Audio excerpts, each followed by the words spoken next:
अस्सलाम वालेकुम स्टूडेंट्स।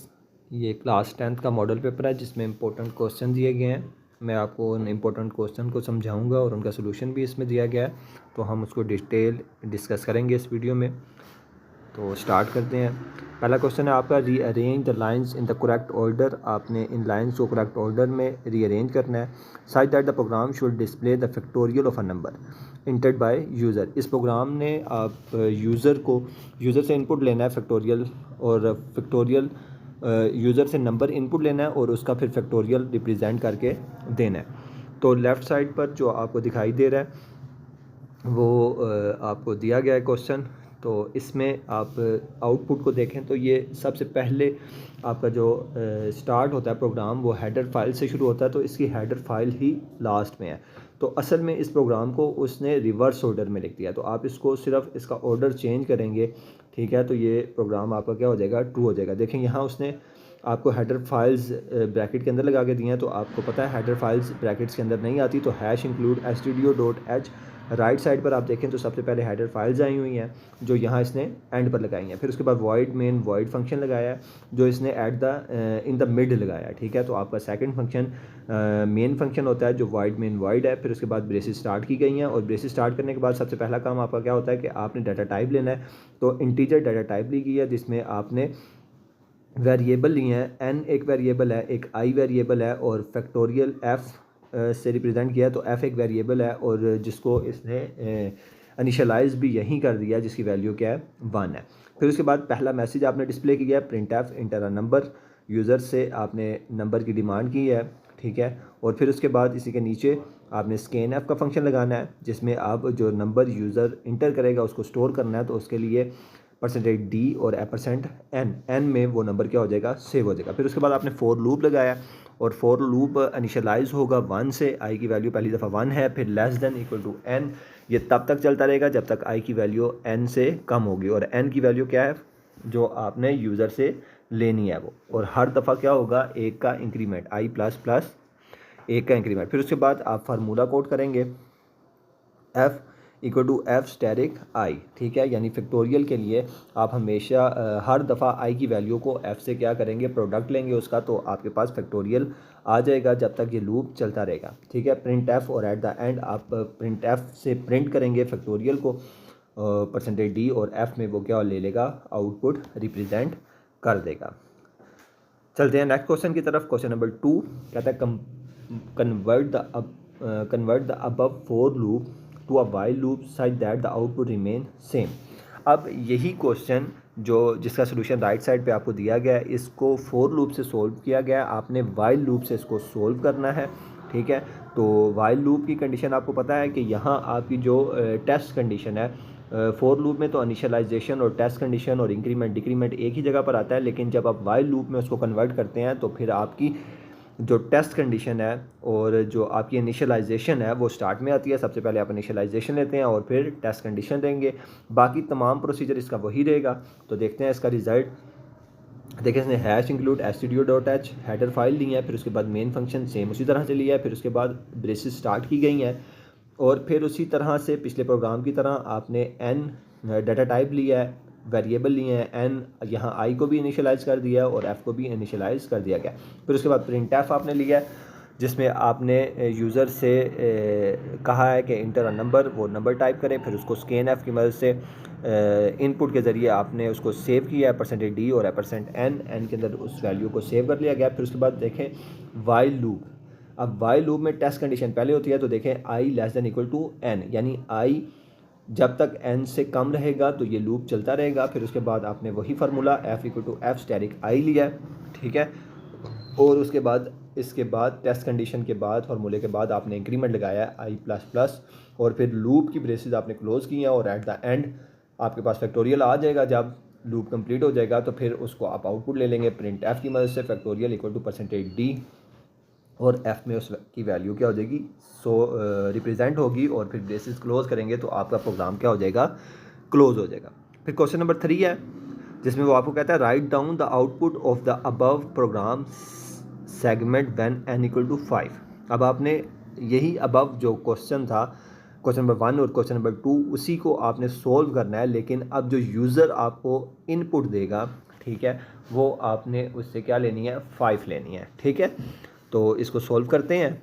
तो वही header file hash include stdio.h, फिर वही main function void main void, फिर उसके बाद वही ब्रेसेस स्टार्ट प्रोग्राम की मेन बॉडी के लिए, फिर डाटा टाइप आपने ली है इंटीजर। ठीक है, और फिर n की वैल्यू आप यहाँ ही आप पहले से ही इनिशियलाइज़ कर लेंगे क्योंकि आपको इनपुट लेने की ज़रूरत नहीं है, तो हमने यहीं ही इसको इनिशियलाइज़ कर लिया है। i और f की वैल्यू भी हमने यहीं इनिशियलाइज़ कर लिया जिसकी वैल्यू क्या है, 1 है। फिर आप फोर लूप लगाते हैं क्योंकि फोर लूप से ये क्वेश्चन थोड़ा इजी हो जाता है, तो हमने यहाँ फोर लूप का इस्तेमाल किया है। आप चाहें तो वाइल लूप से भी कर सकते हैं, वाइल लूप में भी प्रोसेसिंग सेम रहेगी। ठीक है, तो i = 1 लिया है हमने और i <= n रहेगा और हर दफ़ा i में क्या होता जाएगा, इंक्रीमेंट। फिर उसके बाद हमने फार्मूला लगाया f = f स्टैटिक i। ठीक है, तो जब तक ये लूप चलता रहेगा, कब तक चलता रहेगा, जब तक n की वैल्यू 5 यानी i की वैल्यू 5 तक नहीं पहुंचती। जैसे ही i की वैल्यू 5 हो जाएगी तो प्रोडक्ट आपके पास रिप्रेजेंट हो जाएगा, जो यहाँ हमने राइट साइड पर आपको रिप्रेजेंट किया है। 5 पहली दफ़ा i की वैल्यू 1 है तो 1 × 1 होगा, फैक्टोरियल में 1 सेव होगा। फिर i की वैल्यू 2 हो जाएगी तो फैक्टोरियल में 1 सेव है तो 1 × 2 हो जाएगा। फिर उसी तरह 2 वैल्यू फैक्टोरियल में सेव हो जाएगी और i की वैल्यू 3 हो जाएगी तो 2 × 3 6 हो जाएगा तो फैक्टोरियल में 6 सेव हो जाएगा। फिर 6 × 4 क्योंकि i की वैल्यू 4 हो जाएगी तो 6 4 24। फिर 24 फैक्टोरियल में सेव हो जाएगा और i की वैल्यू 5 हो जाएगी इंक्रीमेंट की वजह से, और फिर 24 को जब आप 5 से मल्टीप्लाई करेंगे तो आपके पास आंसर आ जाएगा 120। अब i की वैल्यू इससे इंक्रीज़ नहीं हो सकती क्योंकि i की वैल्यू अगर इंक्रीज़ करेंगे तो वो 5 से अबव चली जाएगी। ठीक है, तो यहाँ 120 आंसर लॉक किया जाएगा। फिर उसके बाद आप इसका आउटपुट रिप्रेजेंट हो जाएगा क्योंकि फोर लूप क्लोज हो जाएगा तो फिर आउटपुट आएगा। तो आउटपुट क्या है, printf फैक्टोरियल =d \n से कंफ्यूज नहीं होना आपने, ये लाइन ब्रेक करने के लिए उसने लगाया। ठीक है, और f में वैल्यू फैक्टोरियल की जो सेव है 120 वो क्या हो जाएगी, रिप्रेजेंट हो जाएगी। और फिर उसके बाद आपने क्या किया, ब्रेसेस से इस प्रोग्राम को क्लोज कर दिया। क्वेश्चन नंबर 2 की तरफ मूव करते हैं। क्वेश्चन नंबर 2 क्या है, कहता है write a C program to implement a simple arithmetic calculator. आपने सी प्रोग्राम लिखना है जिसमें आपने सिंपल अरिथमेटिक कैलकुलेशन परफॉर्म करनी है। The calculator should be able to perform the following operation. अच्छा, आपने कैलकुलेटर डिज़ाइन करना है और वो कैलकुलेटर ये फॉलोइंग अरिथमेटिक ऑपरेशन को परफॉर्म करे। ठीक है, आपकी ये बुक का ही क्वेश्चन है, एडिशन, सब्ट्रैक्शन और मल्टीप्लिकेशन। ठीक है, रिक्वायरमेंट्स आपकी क्या हैं वो उसने नीचे आपको मेंशन की हैं। इनपुट्स आपने लेनी है, the program should prompt the user to enter 2 numbers.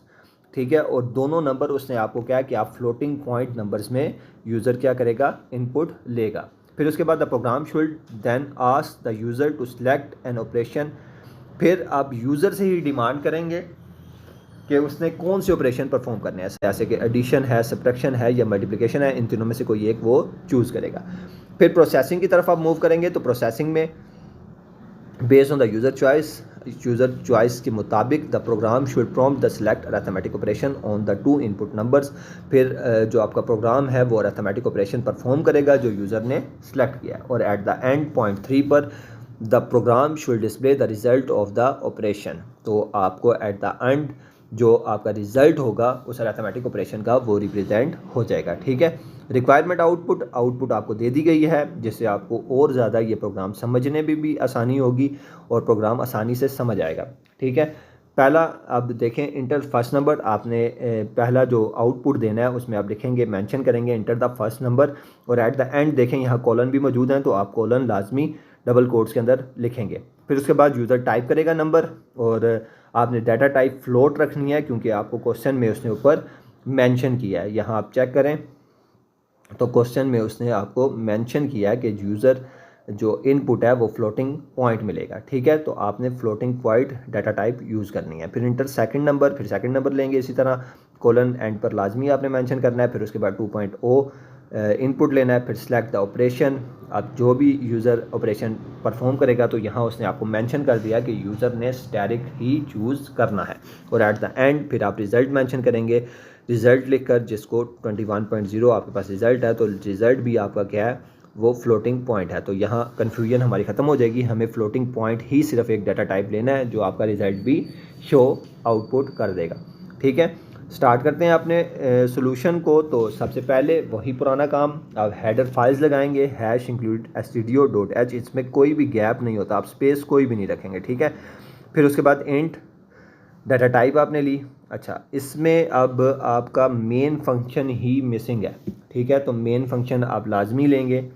यहाँ मिसिंग हो गया तो आप उसको लाजमी लेंगे, वॉइड मेन फंक्शन है।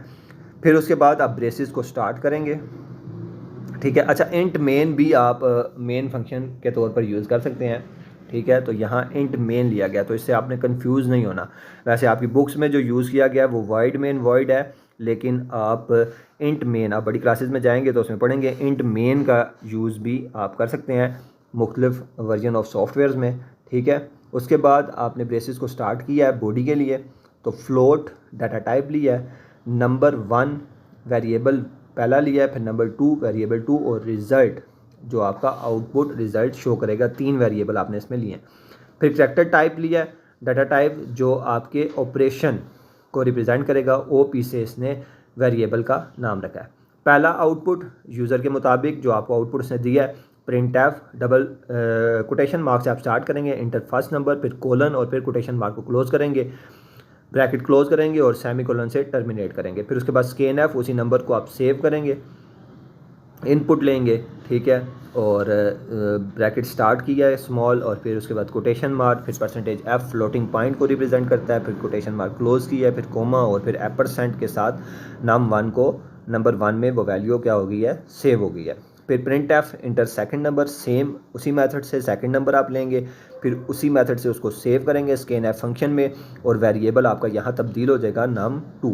फिर इस तरह प्रिंट एफ सेलेक्ट ऑपरेशन, अब थर्ड जो आपका काम है वो आपने ऑपरेशन लेना है, तो सेलेक्ट ऑपरेशन, फिर ऑपरेशन आप ब्रेसेस के अंदर ब्रैकेट के अंदर आप रिप्रेजेंट करेंगे स्मॉल ब्रैकेट के अंदर कि उसने कौन सा चूज़ करना है, जैसे प्लस माइनस या स्टैटिक, यही 3 आपके पास चॉइस थी, कोलन, और फिर उसके बाद आप अपने आउटपुट फंक्शन को क्लोज करेंगे, टर्मिनेट करेंगे टर्मिनेटर साइन से। फिर उसके बाद स्कैन एफ फंक्शन है, स्कैन एफ फंक्शन में %c करैक्टर, क्योंकि आपने ऊपर डाटा टाइप c लिया है और OP आपने वेरिएबल रखा है, तो OP वेरिएबल में % के साथ आप उसको सेव कर देंगे। फिर स्विच ऑपरेटर स्विच का इसने यूज़ किया है, तो स्विच में केस आप केस 1 है, अगर वो पॉजिटिव चूज़ करता है ऑपरेशन में तो रिज़ल्ट आएगा आपके पास उनको एडिशन करने के बाद, जैसे नम 1 प्लस नम 2 दोनों नंबर्स को ऐड कर देगा और ब्रेक हो जाएगा, प्रोग्राम टर्मिनेट हो जाएगा।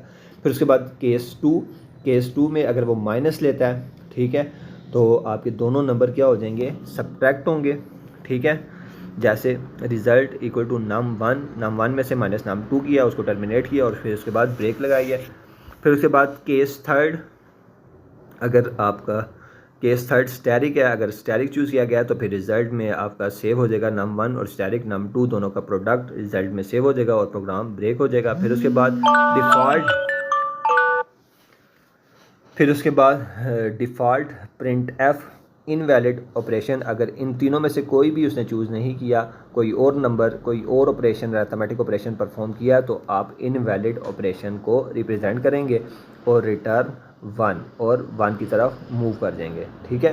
प्रिंट एफ और एट द एंड जब ये आपका सोल्यूशन कंप्लीट हो जाएगा, स्विच स्टेटमेंट कंप्लीट हो जाएगी, तो फिर आपका आउटपुट आएगा जिसमें प्रिंट एफ आउटपुट फंक्शन लगाया आपने और फिर उसके बाद रिज़ल्ट %1 एफ जो .1 जो %f के दरमियान 1 है वो स्पेस को रिप्रेजेंट करता है, बैकस्लैश लाइन ब्रेक को रिप्रेजेंट करता है और रिज़ल्ट वेरिएबल है जिसमें इसकी वैल्यू सेव है और रिटर्न 0, अगर आप 0 प्रेस करते हैं तो वो रिटर्न करेगा on the beginning of the program, ठीक है। इसी को रिप्रेजेंट किया है रिज़ल्ट को, ठीक है, राइट साइड पर कि केस 1 पॉजिटिव है, रिज़ल्ट 1 वो एडिशन करेगा, ब्रेक, फिर केस 2 आपका माइनस है जो इसने इस साइड पर लेफ़्ट साइड पर आपको रिज़ल्ट शो किया है, तो यहाँ वही जो आपका ऑपरेशन है उसको अगेन यहाँ उसने क्या किया है, रिप्रेजेंट किया है, ठीक है। तो आउटपुट इसका जो आपके पास मेंशन हो रहा है वो राइट साइड पर ही है। इंटर फर्स्ट नंबर, आप फर्स्ट नंबर इंटर करते हैं जो कि 10.5 है, इंटर सेकंड नंबर, आप सेकंड नंबर टाइप करेंगे 2.0 है, फिर ऑपरेशन सेलेक्ट करेंगे जो कि स्टैटिक है और रिज़ल्ट आपके पास शो हो जाएगा 21.0, ठीक है। फिर उसके बाद क्वेश्चन नंबर 3 की तरफ मूव करते हैं।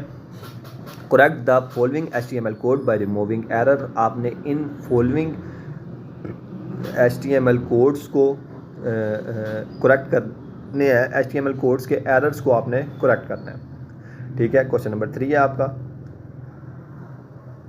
तो लेफ़्ट साइड पर आपको क्वेश्चन दिया गया और राइट साइड पर उसका सोल्यूशन है।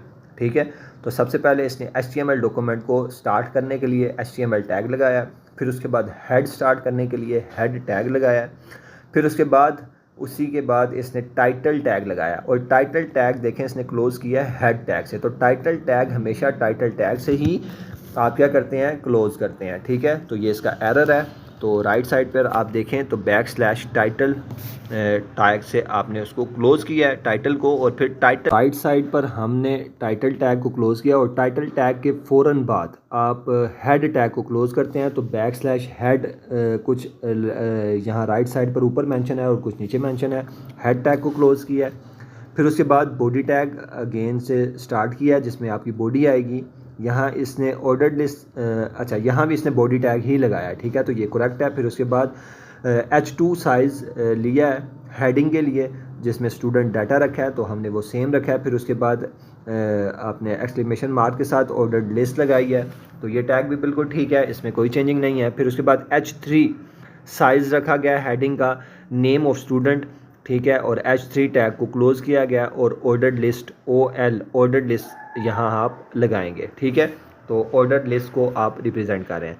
LI लिस्ट अली, पहली लिस्ट में जो पहला नाम है वो अली है, फिर लिस्ट को आप क्लोज़ करेंगे \LI से, फिर LI अना ANNA, तो \LI से इसको क्लोज़ करेंगे, फिर इसी तरह हमज़ा LI से क्लोज़ करेंगे, फिर उसके बाद ऑर्डर लिस्ट को इसके बाद at the end of the list आप \OL से क्लोज़ करेंगे। फिर उसके बाद अगेन आप हेडिंग देंगे अनऑर्डर्ड लिस्ट की। ठीक है, तो एक्सक्लेमेशन मार्क से आपने अनऑर्डर्ड लिस्ट आपने लिखा, वो बिल्कुल ट्रू है। फिर उसके बाद H3 हेडिंग साइज़ है जिसमें आप एक्स्ट्रा करिकुलर एक्टिविटीज़ लिखेंगे, और फिर H3 से आप उसको क्या करेंगे, क्लोज़ करेंगे उसके साइज़ से। फिर अनऑर्डर्ड लिस्ट है UL, OL ऑर्डर्ड लिस्ट के लिए होता है और UL अनऑर्डर्ड लिस्ट के लिए है, तो आप अनऑर्डर्ड लिस्ट हमने लगाया। LI पहला जो लफ्ज़ है वो स्पोर्ट्स, और LI लिस्ट में आपने क्लोज़ किया। फिर LI डिबेट, और \LI से आपने डिबेट को क्लोज़ किया। फिर LI साइंस एग्जीबिशन, और \LI से इसको क्लोज़ किया। फिर उसके बाद एट द एंड अंडर